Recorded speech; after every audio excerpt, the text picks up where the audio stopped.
একটা ছোট্ট গ্রাম ফুলপুর। গ্রামের মানুষ সহজ সরল, সবার ঘরে কয়েকটা করে হাঁস মুরগি পোষা থাকে। কিন্তু হঠাৎ একদিন এক অদ্ভুত ঘটনা শুরু হলো। একে একে সবার মুরগি গায়েব হতে লাগল। প্রথমে ভাবা হলো শিয়াল করেছে কাণ্ড, কিন্তু শিয়াল তো এত চালাক হয় না। গ্রামের মোড়ল মজনু মিয়া বললেন, এইক্ষণ একখান মুরগি চোর আছে, আর সে সিরিয়াল চোর। প্রতি রাতে একখান কইরা মুরগি হাওয়া হইতাছে।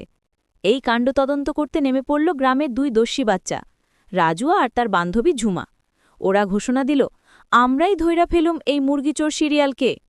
ওরা প্ল্যান করল একটা লাঠিতে ক্যামেরা বসিয়ে এক বুড়ি দাদির মুরগির ঘরের পাশে সেট করে রাখবে। রাত হলেই রাজু আর ঝুমা লুকিয়ে বসে রইল। ঘণ্টা দুয়েক পর দেখা গেল অন্ধকারে এক ছায়ামূর্তি, মাথায় টুপি, মুখ ঢাকা কাপড়ে, হাতে একটা বস্তা। সে ফিসফিস করে বলছে, আজকে একটা দেশি মুরগি লাগবে। রাজু ফিসফিসিয়ে বলল, চোর আইছে।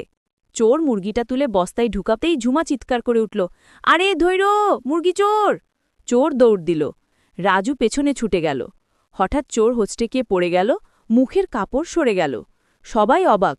এই তো, সে আর কেউ না, গ্রামের স্কুলমাস্টার কালাম স্যার। সবাই বলল, আপনি? কালাম স্যার কেঁদে ফেললেন, বললেন, আমার ছেলে শহরে অসুস্থ, ওর জন্য টাকা দরকার। আমি খারাপ মানুষ না, কিন্তু উপায় ছিল না। আমি চুরি করতাম মুরগি, শহরে বিক্রি করে টাকা পাঠাতাম। আমি দুঃখিত। গ্রামের সবাই একটু চুপ করে রইল। তারপর মোড়াল মজনু মিয়া বললেন, চুরি করছো তাই সাজা পাবে, তবে আমরা সবাই মিলেই তোমার ছেলের চিকিৎসার ব্যবস্থা করব। তারপর গ্রামে একটি সাহায্য তহবিল গড়ে উঠল। রাজু আর ঝুমা পেল গ্রামের হিরো খেতাব, আর কালাম স্যার প্রতিজ্ঞা করলেন আর কখনো এমন ভুল করবেন না। শেষে মাইকিং করা হলো, মুরগি চোর সিরিয়াল ধরা পড়েছে, এখন সব মুরগি নিরাপদ।